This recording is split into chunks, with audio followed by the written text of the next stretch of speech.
చూసుకున్నట్టయితే పోయినసారి మీకు అక్షంతర కథ చెప్పాను, విన్నారుగా బాగా. మనకు ఒకసారి చెప్దామా వద్దా? సరే చెప్దాం. ఒకసారి అయ్యా రైతు అంటే మీరు ఏమనుకోకండి, లేదా నా పేరు చెప్పుకుంటే ఇబ్బంది ఏం లేదు. తర్వాత ఒక రైతు గారు ఒక పట్టణానికి వెళ్ళారు. ఆ ఎక్కడ పట్టణము అంటే మనకి ఒంగోలు పట్టణమే కదా, ఆ ఒంగోలు నగరానికి వెళ్ళి ఉంటున్నారంట. అలాగా ప్రసాద్ గారు అన్నయ్య గారు లాంటి ఒక శ్లోకం చెప్తున్నాడు. అతని అభ్యాగతో భవ, అతని గౌరవించాలయ్యా, నా ఇంటికి వచ్చురాలని అని అన్నాడంట.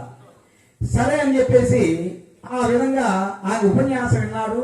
ఇంటికి వచ్చాడు. రోజుకి ఇంత అతిథికి అన్నం పెట్టాలని చెప్పి ఆలోచించుకున్నాడు. సరే ఇంటికి వచ్చిన తర్వాత ఈ అతిథి అనేది ఎవరున్నారో మన ఊళ్ళో అని చెప్పేసి చూద్దామని చెప్పేసి వెళ్ళాడు. వెళ్ళిన తర్వాత ఎవరు కనపడలా. ఇంకా పక్క ఊరికి వెళ్ళి ఒక అతిథిని పిలుచుకోవచ్చి ఆయనకి చక్కగా పంచపక్ష ఫలాలను భోజనం పెట్టాడు. వారి చేత ఆశించి ఆయన వెళ్ళిపోయాడు. ఏమే ఈ రోజు మనం అతిథి పూజ చేసాము చక్కగా, అబ్బా సంతోషం. ఏమంటే రేపు ఉంది కదా, ఏం చెప్పాడు నీకు ఉపన్యాసం వాళ్ళు పంతులు అయ్యారు, రోజు అతిథి పూజ చేయాలి అని అన్నారు కదా, ఇంకా రేపు ఏమో ఎక్కుదామనండి. సరే ఎదుగుదామని అన్నారు. తర్వాత అందరూ మన మన మన గ్రామంలో ఒక యాప చెట్టు కింద ఒక సోమరిపోతాడు ఒకడు కూర్చో ఉంటాడు. వాడు కూర్చోండి పక్క ఊరి నుంచి వస్తున్నా అతను చూసాడే, ఎక్కడ నువ్వు వెళ్ళేదన్న, మీరు ఏ ఊరు, మా ఊరికి ఎందుకు వచ్చామని. లేదయ్యా ఇక్కడ ఎవరు రామయ్య గారంటే కృష్ణయ్య గారంటే వాళ్ళ దంపతులు నాకు భోజనం పెడతానంటే వెళ్తున్నాడు. వాళ్ళ ఇంట్లో ఏముంది, కూరలేదు ఏం లేదు, ఇక్కడ ఏం లేదు, వాళ్ళ పెట్టే పిచ్చినారు వాళ్ళు, పిల్లికి కూడా పిచ్చనేరయ్యా అని చెప్పి అన్నాడు. అది నన్ను పిలిచారే అని అన్నాడు. నా మాట వెళ్ళిపో అన్నాడు. పంపించాడు. ఈడు కూర్చున్నాం మా ఇక్కడ యాప్ చెట్టు హాయి గజ్జాగా కొనుక్కున్న యాప్ చెట్టు కింద. అయిన తర్వాత ఎవరు చూసినా కూడా ఏంటి పిలిచినోడు రాలేదని చెప్పి అక్కడ వచ్చిన తర్వాత ఇతను ఒకటి కనపడ్డాడు. కనపడగానే ఏమయ్యా ఈ రోజు ఏమన్నా పక్క నుంచి ఎవరైనా వచ్చారంటే అబ్బాయి ఎవరు రాలేదు, నీ ఒక్కనే ఉన్న యాప్ చెట్టు ఏం చెప్పు, నాకు బిజీగా ఉన్నాను. సోమరిపోతాడు వాడు బిజీగా ఉన్నాడు.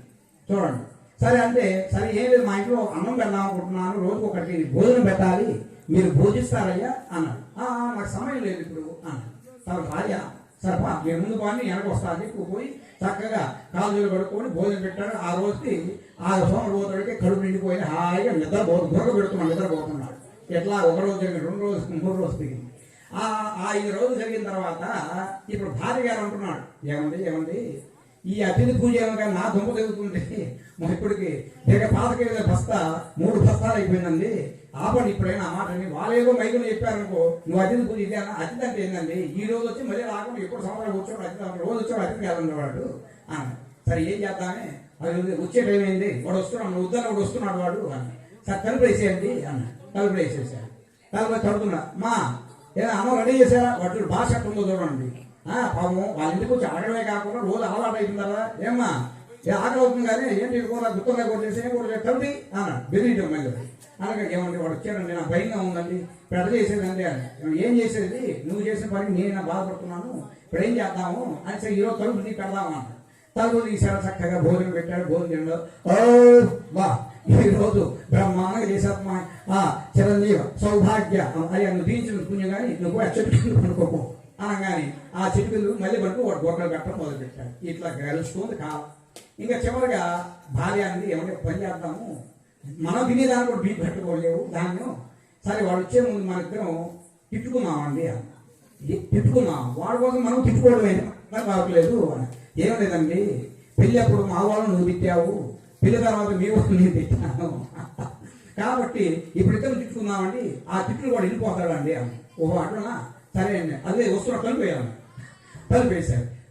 ఏమయ్యా ఈరోజు వంటకం ఏంది, ఈరోజు వంటకం ఉంది, మొదటి స్పోర్ట్ ఇట్లా వచ్చాడు, ఇట్లా తిన్నాడు, ఇట్లా చేశాడు, వాళ్ళని ఈయన తిట్టడం మొదలుపెట్టింది. నన్ను తిడతామంటే అని చెప్పి ఈయన కొట్టడం తమాషగా అసలు నిజమైపోయి నిజంగా కొట్టుకున్నాడు. దంపతులు ఇద్దరు కూడా ఇద్దరు కొట్టుకున్నారు. వాడు చూసి నా గురించి మీ అన్నం పెట్టకపోయారు కానీ మీరెందుకు కొట్టుకుంటారు నా తల్లి, నేను వెళ్తున్నా ఈ ఊరు ఇంకో ఊరు నేను పోతున్నాలే అని వెళ్ళిపోయాడు. పాపం మంచివాడు. వెళ్ళిపోయిన తర్వాత భార్య కిటికీ గుండా చూసి, ఏమండి మీరు ఆ కిటికీ గుండా చూడండి, నేను కిటికీ గుండా చూస్తాను అని కిటికీని చూస్తే వాడు లేడు. ఏమండి వాడు వెళ్ళిపోయింది. అమ్మ ఏమండి మీకేమో దెబ్బలు తగిలే, మిమ్మల్ని నేను తిట్టానండి. అబ్బాయి నీ పుట్టినరోజు అన్నీ ఇప్పుడు గుర్తొచ్చాయి తల్లి.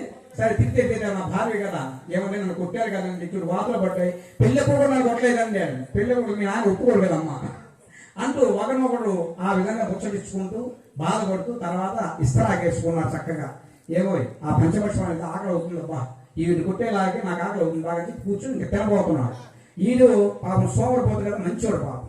ఈడేం చేశాడు, దొడ్డు గోడకు కూర్చి నేను పోయాను అనుకున్నారా, నేను వెనకే ఉన్నాలే, మీరేం భయపడకండి. అంటే దీని కథ ఏమిటాయంటే, మనిషికి మనం దానం చేసే గుణం అనేది ప్రతివాడుకు ఉండాలి. అతి దానం చేసినప్పుడు కూడా ఇలాంటి వాళ్ళు తయారవుతుంటారు అని దీంట్లో యొక్క కథ. ఇంకొక చిన్న కథ చెప్పి ముగిస్తాను. ఆ కథ చెప్పడం ఇష్టం కాబట్టి మీరు నా గురించి అనుకోవద్దు.